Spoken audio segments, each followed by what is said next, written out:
Hey, kings and queens, and everything in between. Welcome to this episode of A Sip with Simone podcast. And I'm your host, Simone. Let's jump in.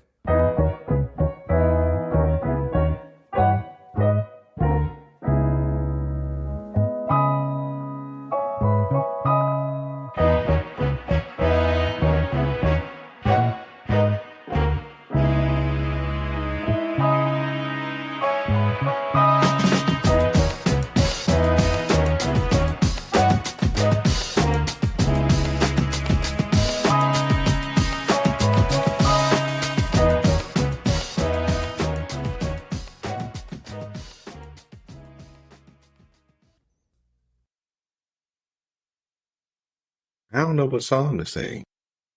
I don't know. I normally think about this before the show. Oh well. Well, if something comes to me, I'll let you know. Welcome back, everyone, to another episode of a Sip with Simone podcast, and y'all know who this is clearly. This is going to be one of my freestyle shows because I haven't really had time, but I'm so happy to be back with you all another week. To just chat and catch up on life and what's going on in this novel of mine and what I've experienced in the world. So welcome back. So I'm sure y'all want to know about the baby. And so Avery is doing well. She's growing. Parenthood is a hell of a drug, It's one of those things where you just every day you just learn something new about yourself. I feel like this is going to be like a constant journey of just awareness and a heightened state for the rest of my life. Because I learned so much about myself just by learning and loving this human being. The one thing that I learned is that I don't get any sleep. And I say this knowing that all of my friends, family, cousins, everyone told me, and I believe them. You just don't realize what no sleep, how that feels at 40. So no sleep at like 25 is different because, well, the normal 25-year-olds, I was sleeping. But you can stay out a little longer and it didn't affect you. I think I'm getting used to it, actually. I think I'm getting used to not sleeping. There's like slight delirium, like, well, where am I? But then, for the most part, it's worth it. Yeah, she's doing well. I just love watching her grow, watching her face, and also learning new things about Alan, learning new things about us and how we manage things. So, it's definitely learning, but as you can tell from my eyes, there is no sleep going on in these parts. But it's okay. We're going to get through this. Why? Because there's something in it. There's a prize. I'm wearing this shirt, actually, y'all. This is something I would never wear. This is like my outing. These are my outside clothes. I would wear it, but we went to dinner tonight. So we actually we hired a nanny hunter, and the nanny hunter essentially is hunting us a nanny. And she actually, came and sat for us tonight. So shout out to my Spelman sister. Love to support my people because that's what we do. That's what we're supposed to do. I hope you doing it. But shout out to her. She was able to watch Avery while we went out and grabbed something. Yes, Auntie. We let somebody watch Avery while we went to go grab something. That's, y'all know, my favorite aunt. And all my aunts are my favorite. All my aunts are my favorite. You too, Auntie Jackie. And all the other ones. Yeah, look, it's too many. I have too many to name. You all are my favorite. You all are my favorites. But no, we went on a date night. That was cool. Had a great time. And so, of course, I'm tired. So it's a mixture of me being tired and me having a cocktail while we were out at dinner. But for this show, I'm keeping it simple. Like I told y'all, I'm not trying to make drinks right now because I don't have the capacity to do that.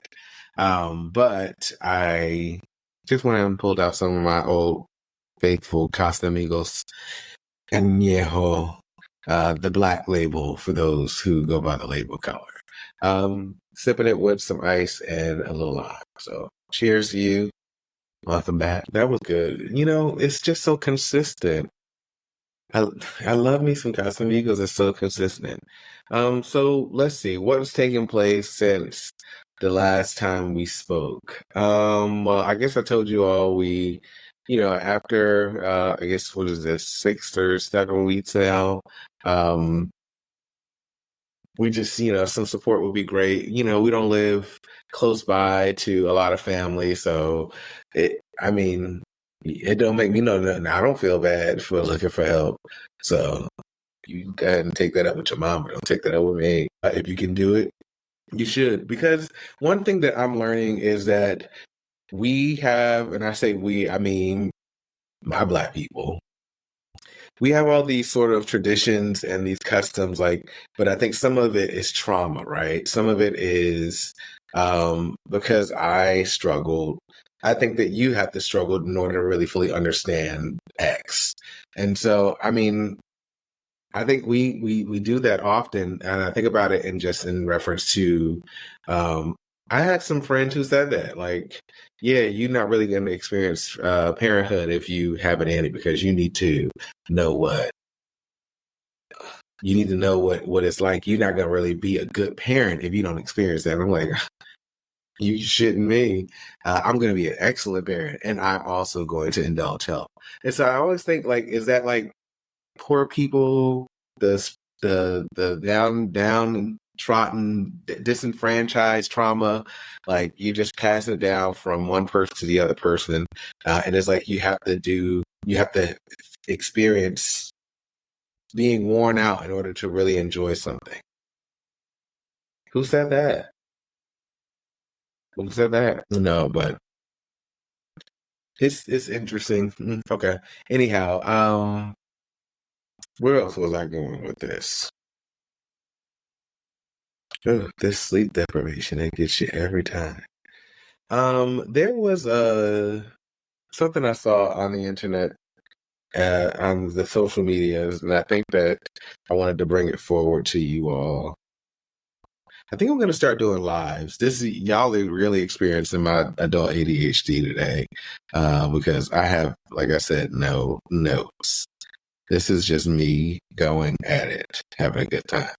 I think I mentioned my aunt came in town, and she was able to provide us some relief. So thank you, Auntie. It really means a lot to me. It's so great to see your family and your friends and your loved ones loving on you because you have now love to give to somebody else. I guess this episode's about Avery too. But yeah, it's definitely been interesting. I'm thankful for the folks that have shown up. And honestly, there are folks that's fallen back, and that's what happened. Babies and families, not everybody's thing. Why?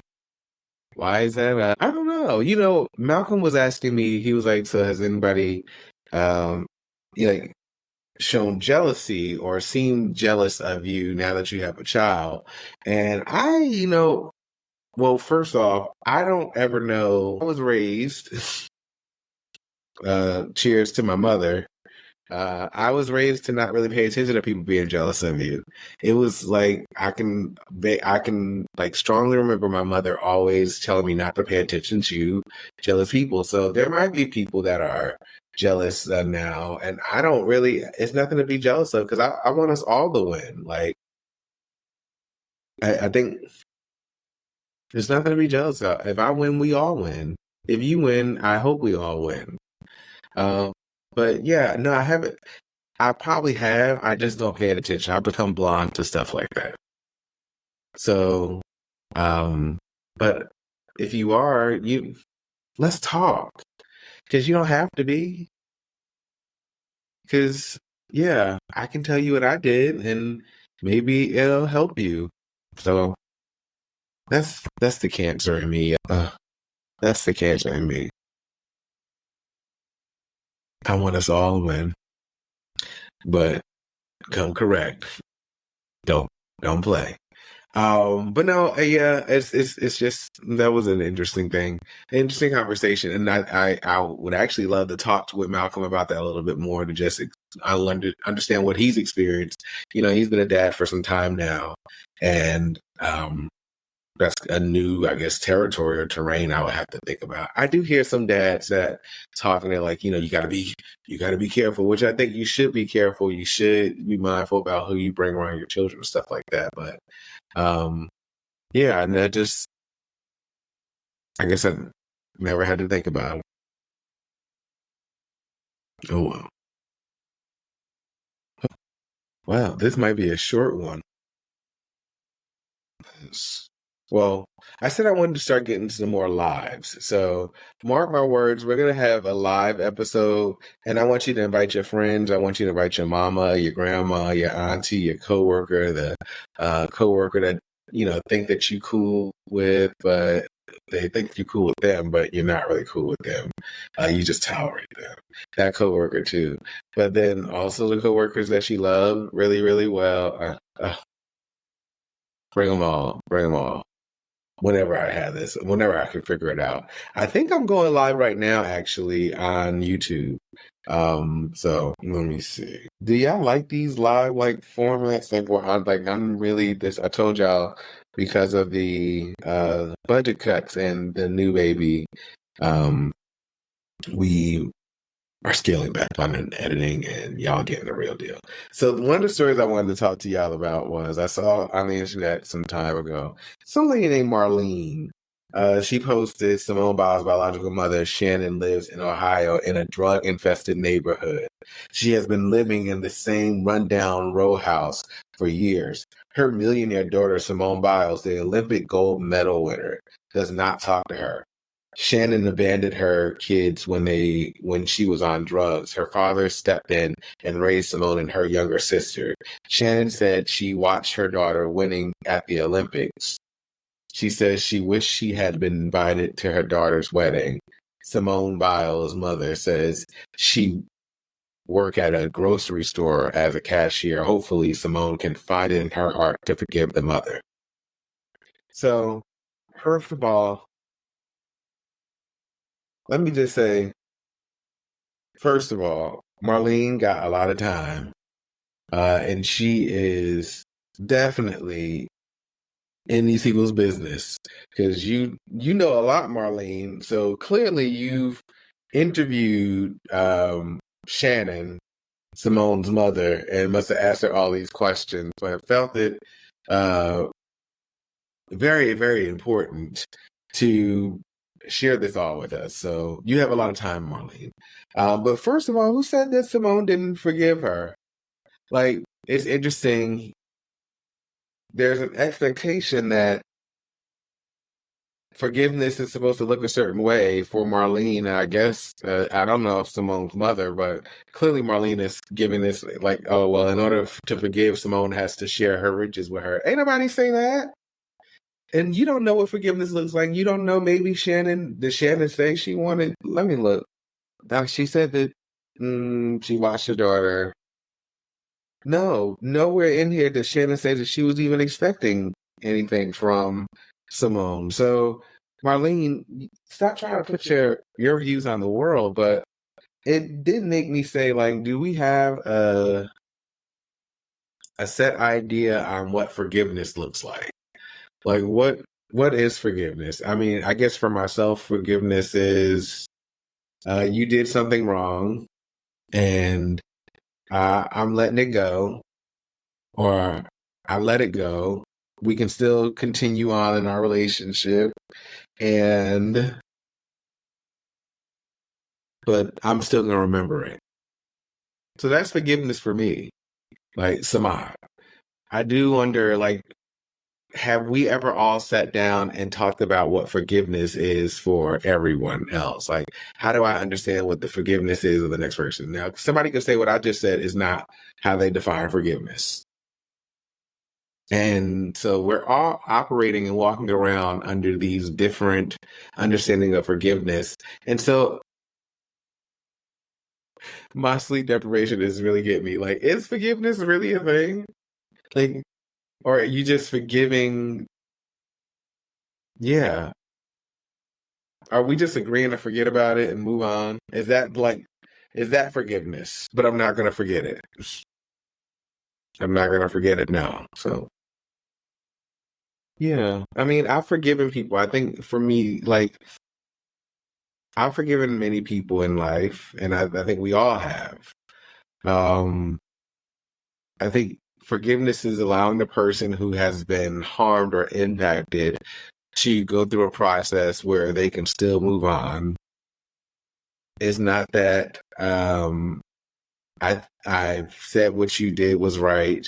It's just that I've come to terms as a person who's been impacted. And so that's forgiveness. Like coming to a what does forgiveness mean? Like let me look this up. Like what's the definition? That's what I'm asking for. The action or process of forgiving or being forgiven. I hate when people okay. Stop feeling angry or resentful. So forgive is to stop feeling angry or resentful towards someone. So it's like I stopped feeling. We can move on because I stopped it. How are y'all defining forgiveness in your own life? Like, because I think sometimes we say forgiveness, but it could be I'm just moving forward because I don't really feel like dealing with that. I don't have the capacity. No me capacity. Maybe that's forgiveness. I think you're stopping. You're coming to a mental understanding of it. Okay, whatever. Yeah, I forgive it. Okay. Yeah, no, but I'm sorry to take you all down that sort of rabbit hole. Um, but it was fun for me. I hope it was fun for you. I enjoyed it. All right. So moving forward, let me see. There was also I wanted to talk to you all about what I call us just choosing to be stupid sometimes. So we're going through this trend right now where things are, I guess the word demure has surfaced within the community. And first of all, here it is. I didn't even know what it meant. She texted me, my cousin Raven texted me and she says, very demure. And I was like, oh, okay. And Raven be knowing, she hangs out with the kids. So she be knowing what we be saying. I love how people know how gay people talk better than I do. That's crazy to me. That is crazy. I know how to talk like the gay. Yes, child. Okay. I see you, sis. Yes. I don't even talk. No, that's funny. But no, she knew. She said it in the text message, and when she said it in the text message, I was like, okay, that was in the wrong context, I was like, but okay, I think I get what Ray was saying. She said the word demure. And I love the word demure, by the way. I've always loved it. Y'all using it the wrong way. What is wrong with y'all? Is everything okay? So I think it's a woman who does some TikToks. I think her name is Auntie Deb, Auntie Pam, but she's like a wordstress. And so she loves to give us English vocabulary lessons, and I love it because I just like learning new words. I've always liked her. And so she got the kids together and she said, hey, this is what demure means. It actually means shy. It means quiet. It means neat. It means understated, right? Like, and everybody started coming for her, which you don't come for the auntie because she was trying to educate you. So what y'all mean is y'all really just wanted to walk around looking stupid, saying the wrong word in the context. This is how stupid begets stupidity, right? So here you have you using the word wrong. And then somebody younger than you is going to hear you using the word demure wrong, and they going to go and be wrong for the rest of their life. And it's just a cycle of stupidity. Like, okay, I get it. I get it. It was cute. It was cute. It was cute. It was giving very demure. No, it wasn't. It was giving very stupid. Like, don't go around doing that. I mean, you can do whatever you want to do, right? But I'm just saying, like, it's other stupid things you can do. You can go out and run into moving traffic, and like that's a stupid thing, right? So you wouldn't choose to do that. So why would you choose to just walk around saying the wrong words if you don't have to? I feel like I'm getting into my old crotchety self. This is what happens when you turn 40. You get a little crotchety and those aches and those pains and sleep. What's that? Who this? Yeah. This has been a fun show. I'm going to do more shows with very little sleep.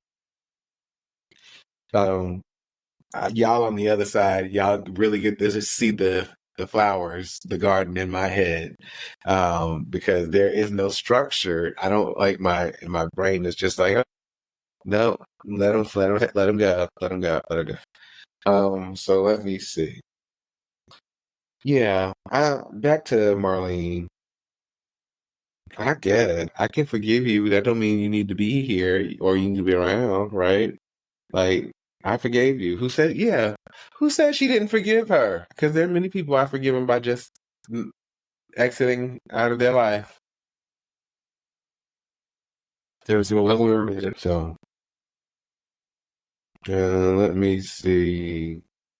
Was there anything else? I'm looking through my phone because sometimes I take pictures of stuff that I want to talk about. Oh, this was a good one. This was a good one.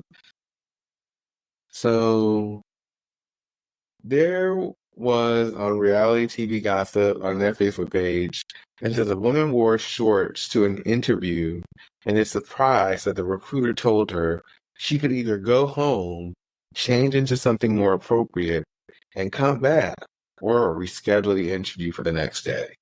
In a video that's now making its way around social media, the woman said that before they rescheduled, the recruiter asked her if she would like to go home, change, then come back, and she said no. The recruiter then rescheduled the interview for the next day. The woman took to the internet because she couldn't believe that the recruiter had the audacity to ask her to change her clothes. Y'all can go to reality TV gossip and look at this if you can find it. But when do you start going jogging with using shorts? Now I can't look. I would say for dudes, it's different. We would never go to a job interview with shorts. Never. You know what? I'm lying. There's some people who probably have gone to a job interview in shorts, but not. They're different jobs. So yes, I would say a more executive or office job. I don't care. I don't care if you interviewing to be a garbage man. You can't come in shorts. So no, I've never seen a guy go to interview in shorts, but I'm sure somebody has. It's not appropriate. It's not appropriate. It's not appropriate if you're a man, if you're a woman. If I think women, y'all can dress up shorts, right? Your shorts you can be dressed up, but it's still, I don't know, appropriate. Like a short pantsuit probably still doesn't seem appropriate to wear to any sort of professional anything. So yeah, I don't know what girl was thinking. I don't know. I mean, she was really upset. But I just feel like these younger kids, they gonna do what they want. I sound so old saying that. I really do. But yeah, they didn't look. I bet you shorts gonna come into the workplace at some point now. I won't wear them because I'm not from that generation. I was, raised to be a little bit more professional. Can't believe this was bad. Like, so have y'all seen people wear shorts to work? Like, I know people who don't even wear shorts at all. Like, yeah. Like, I guess Gene, and it wasn't even to work. It was to an interview. It wasn't. It was to the interview. No. They're just. There's no reason for me to interview in shorts. I'm old school. I dressed up to go to McDonald's, to work at McDonald's. I had on in high school a pair of black slacks and a white shirt and some nice square toe shoes, because that's what we wore back then, back in the 2000s. And and so yeah, no, I can't. I just can't. I cannot. Mm-mm. Yeah, I'm a stickler on how people dress in professional settings. And what's interesting is that during the COVID years, I've been working from home for many of those years, and I would love to go back into an office if it was nearby. But my job is headquartered other places. I wish they had an office in Atlanta. If they want to get one in Atlanta, I would love to go into. Love it. But no, I think people just don't know how to dress anymore. Like, there's a group of people who probably weren't taught that.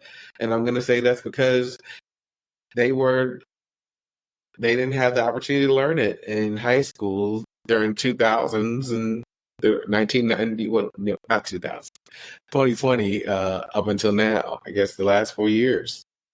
Like, maybe they never had to dress up. I remember hearing in the barbershop that it was like one of the folks in the barbershop, their daughter was going to like a middle school prom or something, or a dance, and they have a like parent group chat, and the parents were of boys were like, oh well, my son's not gonna go because he can't wear a sweatsuit, and I guess let's say they had the means to get it, but it was just like the boy didn't want to dress up, and so I love dressing up. I was the weird one. Maybe that's what it was.